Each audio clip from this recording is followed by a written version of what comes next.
Hello guys, welcome back to torque. എൻ്റെ പേര് വിഷ്ണു. നിങ്ങളെല്ലാവരും ഇൻട്രോ വീഡിയോ കണ്ടിട്ടുണ്ടാവുമല്ലേ? എങ്ങനെയുണ്ട്? നൈസ് അല്ലേ?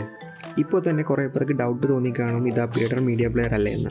നോ ഗൈസ്, ഇത് സ്റ്റോക്ക് തന്നെയാണ്. ഇത് ചെയ്തിരിക്കുന്നത് വോക്സ് ആൻഡ് പോളോ GTDSയിലാണ്. എന്ന് മാത്രമല്ല, ആൻഡ്രോയിഡ് സപ്പോർട്ട് ചെയ്യുന്ന ഏത് കാറിലും നമുക്കിത് ചെയ്യാൻ പറ്റും. സ്റ്റോക്കിൽ തന്നെ ഒരു അപ്ഗ്രേഡും വേണ്ട, ഒന്നും വേണ്ട, ഒരു വാറണ്ടി ഇഷ്യൂ ഉണ്ടാവില്ല. എല്ലാവർക്കും ഒരു ഇൻഫർമേഷൻ ആയിക്കോട്ടെ എന്ന് വിചാരിച്ചാണ് ഈ വീഡിയോ ചെയ്യുന്നത്.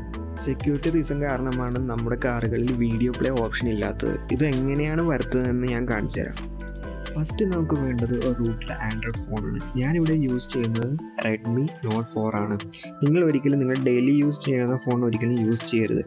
എന്തുകൊണ്ടെന്നാൽ റൂട്ട് ചെയ്ത് കഴിഞ്ഞാൽ പിന്നെ ചില ആപ്സൊന്നും വർക്ക് ചെയ്യില്ല. ഗൂഗിൾ പേ, നെറ്റ്ഫ്ലിക്സ് അങ്ങനത്തെ എല്ലാം ചില സെക്യൂരിറ്റി കൂടുതൽ വേണ്ട ആപ്പുകളൊന്നും റൂട്ട് ചെയ്ത് കഴിഞ്ഞാൽ വർക്ക് ചെയ്യില്ല.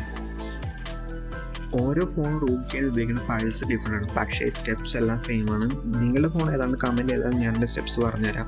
ബേസിക്കായിട്ട് ഫസ്റ്റ് ബൂട്ട് ലോഡർ അൺലോക്ക് ചെയ്തിട്ട് ഫോൺ റൂട്ട് ചെയ്യാൻ പാടുള്ളൂ. ഇൻ കേസ് റൂട്ടിംഗ് ഫെയിൽ ആയാലും ഫോൺ സ്വിച്ച് ഓൺ ആവുന്നില്ലെങ്കിൽ ഡോണ്ട് വെറി, നേരെ ഫോണിൻ്റെ ഒഫീഷ്യൽ സൈറ്റിൽ പോവുക. അവിടെ കസ്റ്റം റോം ഉണ്ടാകും, അത് ഡൗൺലോഡ് ചെയ്ത് ഫോണിൽ ഇൻസ്റ്റാൾ ചെയ്താൽ മതി. ഇത് നമുക്ക് ചെയ്യാനായിട്ട് PCയോ അല്ലെങ്കിൽ ലാപ്ടോപ്പോ ആവശ്യമാണ്. അതിന് മുമ്പായി നിങ്ങളുടെ ഫോണിന് ബാക്കപ്പ് എടുത്തിട്ടേക്കണം, അല്ലെങ്കിൽ ഫയലെല്ലാം ലോസ്റ്റ് ആവും. റൂട്ടിങ് കഴിഞ്ഞിട്ട് എങ്ങനെയാണെന്ന് നോക്കാം. Next Android auto app open ചെയ്യുക. ദെൻ എബൌട്ട്, അതിൽ റൈറ്റ് കോർണറിൽ സെറ്റിങ്സ് ഉണ്ടാവും. സെറ്റിങ്സ് ഓപ്പൺ ചെയ്യുക. സെറ്റിങ്സ് ഓപ്പൺ ചെയ്തിട്ട് സ്ക്രോൾ ചെയ്തിൽ ഏറ്റവും ലാസ്റ്റ് വേർഷൻ എന്ന് പറഞ്ഞിട്ടുണ്ടാവും. വേർഷനിൽ ടാപ്പ് ചെയ്തുകൊണ്ടിരിക്കുക. ടാപ്പ് ചെയ്ത് കഴിയുമ്പോൾ ഡെവലപ്പർ ഓപ്ഷൻ ഇനേബിൾ ആവും. ടോപ്പിൽ പോവാൻ 3 ഡോട്ട്സ് ഉണ്ടാവും. 3 ഡോട്ട്സിൽ ക്ലിക്ക് ചെയ്ത് കഴിഞ്ഞ് ഡെവലപ്പർ സെറ്റിങ്സ് എടുക്കുക. സെറ്റിങ്സിൽ ഏറ്റവും താഴത്ത് അൺനോൺ സോഴ്സ് ഉണ്ടാവും, ഇനേബിൾ ചെയ്യുക. ദെൻ നമുക്ക് ഈ 2 ആപ്പാണ് വേണ്ടത്. അതിന് ഡൗൺലോഡ് ചെയ്യാനുള്ള ലിങ്ക് ഞാൻ ഡിസ്ക്രിപ്ഷനിൽ കൊടുത്തിട്ടുണ്ട്, എല്ലാവരും ചെക്ക് ചെയ്യുക.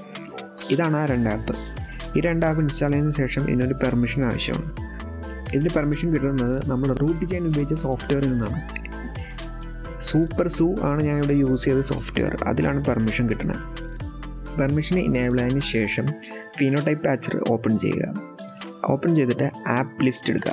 ആപ്പ് ലിസ്റ്റിൽ നമ്മുടെ കാർ സ്ട്രീം സെലക്ട് ചെയ്ത് കൊടുത്തിട്ട് ബാക്ക് അടിക്കുക. Then patch. അപ്പോൾ തന്നെ ഫോൺ റീസ്റ്റാർട്ട് ആവും. വെയിറ്റ് ചെയ്യുക. റീസ്റ്റാർട്ട് ആയതിനു ശേഷം റെഡി ടു യൂസ് ആണ്. CarStream പ്ലഗിൻ ചെയ്ത് ആൻഡ്രോയിഡോടെ സെലക്ട് ചെയ്ത് CarStream ആപ്പ് എടുത്താൽ വർക്കിംഗ് ആണ്.